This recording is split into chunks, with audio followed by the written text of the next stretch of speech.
Je m'appelle Abdallah Laman, je suis actuellement en dernière année à Centrale Supélec, j'ai 24 ans et en septembre je commence une thèse à l'université d'Harvard à Boston. Là actuellement on est chez moi, chez mes parents et on se trouve exactement dans ma chambre, là où j'ai grandi depuis mes 7 ans. Je viens pas d'une famille favorisée, bien loin de là en fait, plutôt défavorisée. J'ai toujours été bon élève mais grâce à l'impulsion de mes parents en fait, puisqu'on m'a fait comprendre très tôt que l'éducation et les études c'est ce qui allait me permettre justement de sortir de ce milieu social défavorisé. Est-ce que tu t'imagines un jour aller à Harvard? Alors non, pas du tout. Je pense que déjà rentrer à Centrale, c'était à l'époque en prépa, j'avais énormément d'autocensure et comme c'est un milieu que je connais pas du tout, que voilà, ma famille ou mes proches n'ont absolument pas grandi dans ces milieux-là, c'était assez incroyable.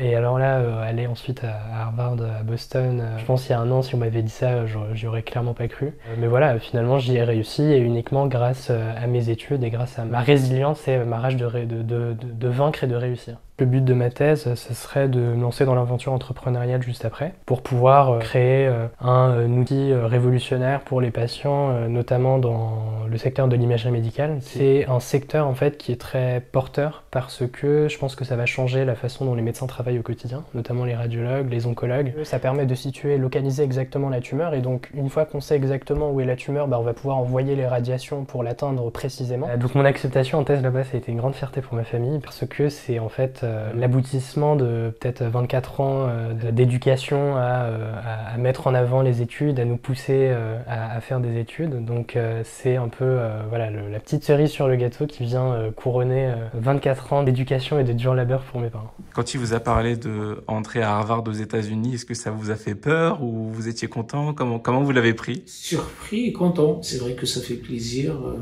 Je crois que c'est le rêve voilà, des parents, de voir leurs enfants réussir et puis aller dans les grandes écoles, oui. Abdallah, il était sérieux et... un peu bordélique. Un peu bordélique. Je pense que tous les jeunes, ils sont comme ça maintenant. Hein.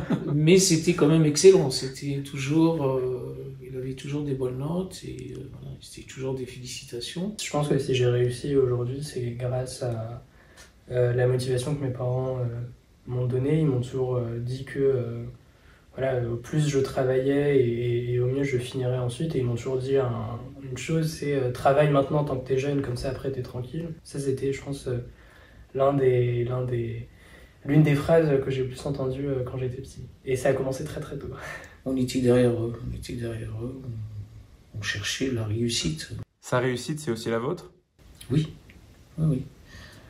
On est fiers, je pense qu'on a fait notre devoir, en fait, de part. Ça récompense aussi tous vos sacrifices. Oui. Parce qu'il y a beaucoup de sacrifices. Et oui, moi, je m'étais toujours dit que c'était la meilleure récompense que je pouvais leur offrir.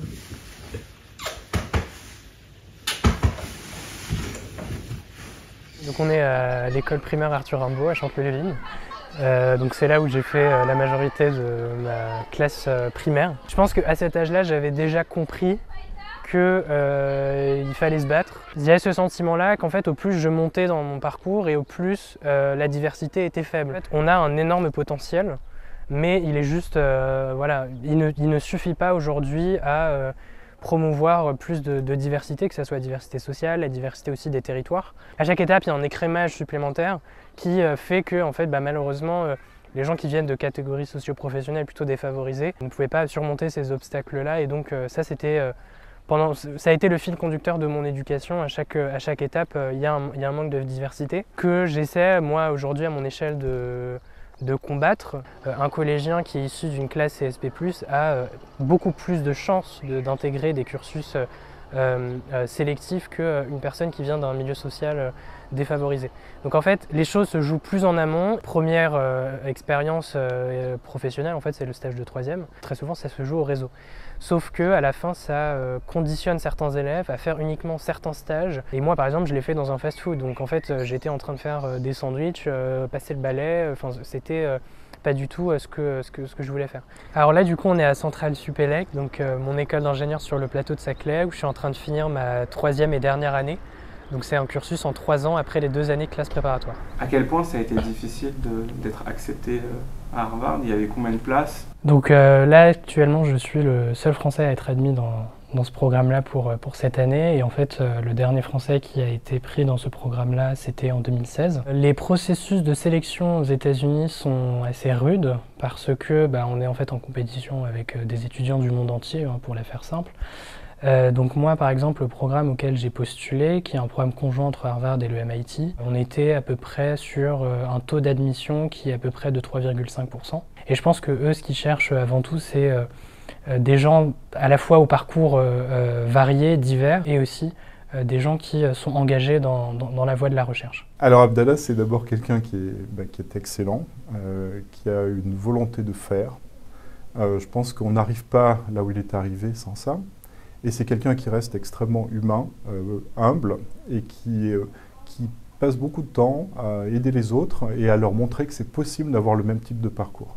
Je pense que c'est assez exceptionnel d'avoir des personnes comme Abdallah qui s'investissent pour la communauté. C'est pas facile du tout quand on ne vient pas des lycées les plus cotés, de se convaincre qu'il est possible de faire un tel parcours. Et dans le cas d'Abdallah, c'est pas l'ascenseur social, mais c'est la fusée sociale, parce que là, il part vers les étoiles. Si j'avais un dernier mot à faire passer à tous les collégiens, les lycéens, les étudiants qui s'identifient, qui surmontent actuellement des obstacles, il faut vraiment se dire que le seul obstacle que vous pouvez avoir à vos rêves, c'est vous-même, et qu'il faut vraiment pas se mettre de limites, faire preuve d'autocensure. Il y a des grandes écoles aujourd'hui qui n'attendent que vous, donc voilà, croyez en vos rêves, donnez-vous les moyens, et j'en suis sûr que vous pourrez avoir des parcours encore plus brillants que le mien.